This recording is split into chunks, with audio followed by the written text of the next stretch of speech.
Hola, ¿cómo estás? Bienvenido a tu espacio de Aprende Papiamento con Johanna. El día de hoy vamos a practicar con lo que es nuestra habilidad de leer. Antes de comenzar, te quiero demostrar de dónde yo saqué el texto que vamos a practicar el día de hoy. No será un texto muy largo, será muy breve, pero muy enriquecido.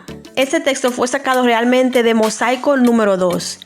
Mosaico 1 y Mosaico número 2 realmente se implementa en la escuela secundaria aquí en Curazao. Bueno, antes de todo te quiero demostrar más o menos cómo es el número 1. El mosaico número 1 se enfoca más en lo que es la escuela y la enseñanza, mientras que el mosaico número 2 se enfoca más en el turismo. Y ambos libros fueron creados aquí en Curazao y este aún se está utilizando hoy en día. Y definitivamente es uno de los más conocidos aquí. Aquí puedes ver más o menos lo que tiene por dentro.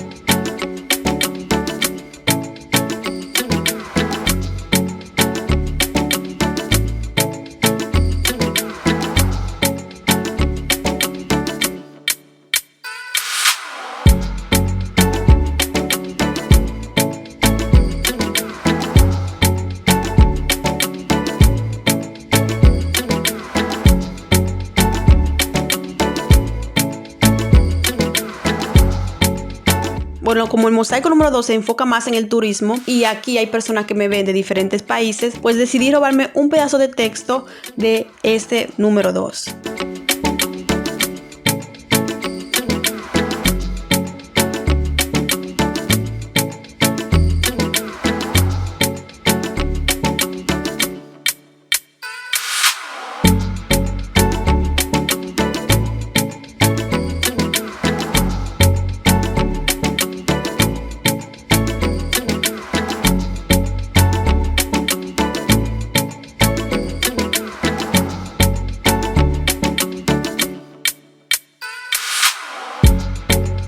Bueno, entonces comencemos. Idioma.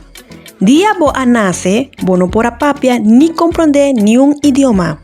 Pero 4 o 5 años después, bo pora papia bo idioma materno con fluidez. De 4 para 5 años bo a logra acumular un enorme equipaje de conocimiento. Tur es aquí 5 ni un gente adunabo instrucción formal y que tu vas a seguir acumular conocimiento. Awe, bueno, por imaginar bota conta bo amigo de último CD de Carlos Santana sin usa idioma. Bota realizar que o idioma está un medio hopi importante para comunicación entre dos o más gente. También aporta una barrera para comunicación. Si vos no sabes papia francés, está prácticamente imposible explicar un turista de Francia con esta cana de Wilhelmina Plain by Snow. Quiero retarte a ti para que escribas aquí en los comentarios un breve resumen de tu comprensión de este texto. Dámelo aquí debajo en los comentarios, yo lo voy a leer y te reaccionaré. Si hay alguna palabra o frase que no entendiste de este texto, déjamelo saber aquí debajo de los comentarios y te reaccionaré desde que tenga la oportunidad. También me gustaría que me dejaras saber si te gusta estos tipos de contenido para así traerlo de vez en cuando y así practicar lo que es nuestra habilidad de lectura. Bueno, esto era tan solo un breve video y así que nos vemos hasta el próximo video. Chao, chao.